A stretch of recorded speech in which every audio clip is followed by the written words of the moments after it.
আজকে বিশ্বকবি রবীন্দ্রনাথ ঠাকুরের ১৬৫তম জন্মজয়ন্তী। তো প্রথমে বলি, আমি যখন আমার স্কুল জীবনে ছিলাম, আমার জীবনের সিলেবাসে রবীন্দ্রনাথ ঠাকুরের কোনো জায়গা ছিল না। যখন ক্লাস 5-6 পড়তাম, যখন রবীন্দ্রসঙ্গীত পালিত হতো আমাদের স্কুলে, তো আমি পাঁচই লোককে পালিয়ে যেতাম আর কি। এতটাই মানে ভূতের মুখে মানে কাউকে ভূতে ধরলে যেমন রাম নাম শুনলে সে দৌড়ে পালায়, তো আমি রবীন্দ্রনাথ ঠাকুরের গান শুনলে দৌড়ে পালাতাম। তার কারণ স্কুলের মানে অপূর্ব যারা গায়ক, যারা অদক্ষ গায়ক, বাচ্চা বাচ্চা ছেলে মেয়েরা গান করতো, একদমই সুরের কোনো ঠিক থাকতো না। আর তখন খুব চঞ্চল ছিলাম আর কি। তো যার ফলে আমার কোনোদিনই ভালো লাগতো না। তো দীক্ষা নেওয়ার কিছুদিন পরে নন্দনে একটা সিনেমা দেখতে গিয়েছিলাম। তো সেই সিনেমার শেষ দিকে একটা খুব ইমোশনাল দৃশ্য ছিল আর কি। তো আমার যে বন্ধু ছিল, সে দেখলাম শেষের কবিতা থেকে রবীন্দ্রনাথ ঠাকুরের একটা কোট করছে আর কি।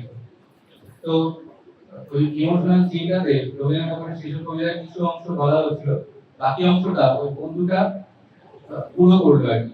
তারপর হঠাৎ করে মনে হলো যে এত সুন্দর কথাবার্তা বলছেন, দেখি তারপর খুলে রবীন্দ্রনাথ ঠাকুর সম্বন্ধে জানতে শুরু করলাম। আর একটা কারণ ছিল রবীন্দ্রনাথ ঠাকুরকে অপছন্দ করা, সেটা হচ্ছে উনি ছিলেন ব্রাহ্মীবাদী আর কি, মানে ব্রহ্ম সমাজের উনি মানুষ ছিলেন, অর্থাৎ ঈশ্বরে বিশ্বাস করতেন না। উনি মনে করতেন ঈশ্বর নিরাকার, ব্রহ্মস্বরূপ, তার কোনো আকার নেই। তো এই কারণেও আমার একটু অনীহা ছিল। কিন্তু তারপর যখন রবীন্দ্রনাথ ঠাকুরকে নিয়ে রিসার্চ শুরু করলাম, তাকে নিয়ে পড়াশোনা শুরু করলাম, তখন জানতে পারলাম যে মানুষটা ঈশ্বরকে অস্বীকার করে, তার মুখে ঈশ্বর বাণী কি করে শোভা পায়। উনি একটা বলছেন, শীতের কবিতা থেকে একটা কোট করছি, তিনি বলছেন যে হে ঐশ্বর্যবান, তোমার যা দিয়েছিল তা তোমারই দান, গ্রহণ করেছো যত, ঋণী তত করেছো আমায়। তো এই বাণীটা যখন আমি পড়লাম, তো ঘরে বসে বিশ্লেষণ করতে লাগলাম, কোনো কিছুই বুঝতে পারছিলাম না যে এত সুন্দর বাণী কিভাবে উনি বলতে পারছেন।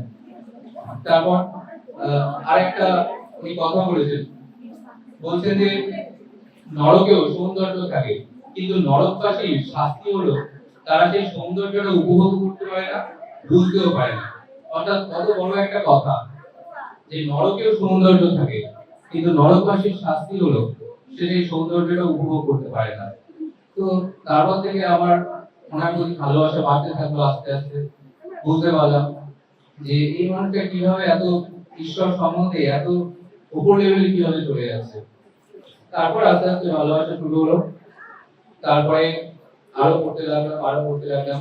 অবশেষে মলয়দা আমাকে রবীন্দ্রসঙ্গীত পাঠাতেন। রবীন্দ্রসঙ্গীতের যে মানেগুলো সেগুলো বুঝতে থাকতাম।